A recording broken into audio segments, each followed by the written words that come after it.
सुरक्षेसाठी येतात। ही स्थिती कशामुळे होते? हिंदू कधीही आक्रमण करत नाही, पण आतापर्यंत आक्रमणाचा इतिहास सांगतो की हिंदूंच्या यात्रांवर जाणीवपूर्वक आक्रमण करण्याचं षडयंत्र आणि प्रयत्न या देशामध्ये होत आहे।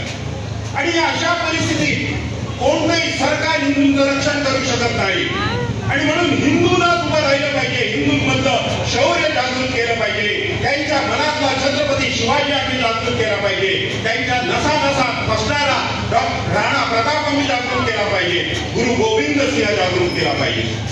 आणि म्हणून विश्व हिंदू परिषदेने ठरवलंय की हे शौर्य जागृत करायचं असेल तर एका बाजूला या ठिकाणी ढोल बडवणारे जसे तरुण आम्हाला हवे, तसेच विरोधकांना बडवणारा सुद्धा तरुण या हिंदू समाजामध्ये उभा राहायला पाहिजे। आपण मोठ्या उत्साहाने साजरी करत होतोच, तर मोठ्या आपल्या अभिमानाने जे बेतूल फोर्टवरती आजपर्यंत कधीही शिवराज्य अभिषेक झाला नव्हता। माझ्यासाठी ही अभिमानाची गोष्ट आहे की माझ्या राज्य सरकारच्या कार्यकाळामध्ये की आपण ऑफिशियल गॅजेट काढतोय आणि शिवराज्य अभिषेक या पूर्ण गोमंतकामध्ये ज्या ज्या ठिकाणी छत्रपती शिवाजी महाराजांचे स्टॅच्यू आहेत त्या त्या ठिकाणी शिवराज्य अभिषेक आणि शिवजयंती ही मोठ्या प्रमाणात साजरी व्हावी, ही अभिमानाची गोष्ट आहे।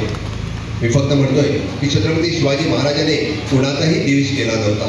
छत्रपती शिवाजी महाराजांच्या सैन्यामध्ये मुसलमानही होते, जे खरे हिंदुस्थानी आहेत, जे खरे भारतप्रेमी आहेत, त्या मुसलमानांनाही बरोबर घेऊन जाण्याचं काम हे छत्रपती शिवाजी महाराजांनी केलेलं आहे। त्यासाठी आजही आपलं राज्य सर्व धर्म समभावासाठी काम करत आहे। मी म्हणतोय की माननीय मोदीजी असेल किंवा आपल्या ह्या राज्यामध्ये असेल, सर्व धर्म समभावता, सबका साथ सबका विकास हेच ब्रीदवाक्य घेऊन आपण पुढे जाण्याचं काम करतोय की या राष्ट्रासाठी, या देशासाठी जो जो कार्य करेल तो त्याने पुढे यायला पाहिजे। छत्रपती शिवाजी महाराजांचे विचार आपण सगळ्यांनी आत्मसावे एवढीच मी विनंती करतो। चौकी असेल, त्याचे विचार असेल, हे जरी आपण मनात आणले आणि त्यासाठी आपण जरी कोणीतरी कार्य केलं, निश्चित रूपी परत एकदा आपण म्हणतोय की आता स्वराज्य नाही सुराज्य करण्यासाठी आपण सगळ्यांनी मला वाटतं एकसंध राहण्याची गरज आहे।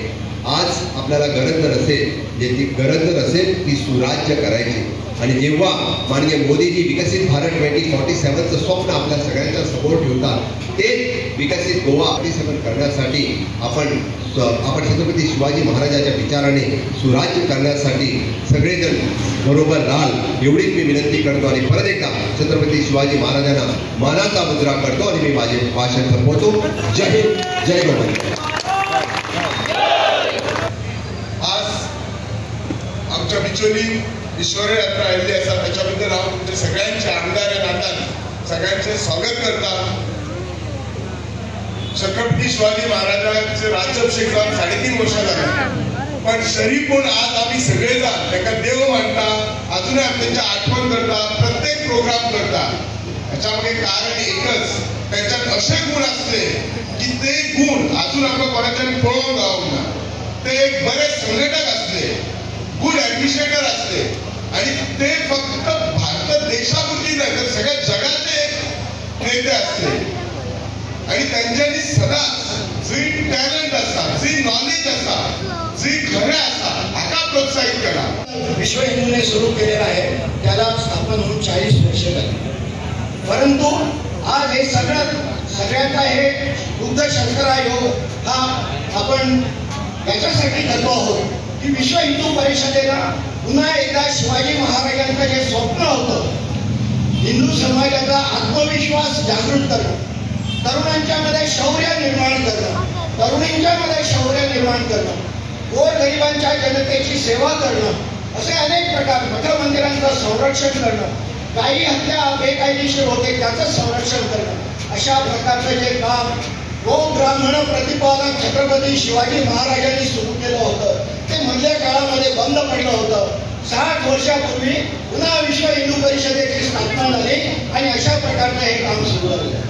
माझ्या बंधूंनो, 22 प्रकारचे आयाम आहेत विश्व हिंदू परिषदेचे आणि विश्व हिंदू परिषदेचं हिंदू समाजाला मागणं आहे, हाक आहे, तुम्हाला विनंती आहे की यापैकी कुठच्याही आयामामध्ये आपण काम करा आणि विश्व हिंदू परिषदेत हिंदू समाजाची सेवा करा।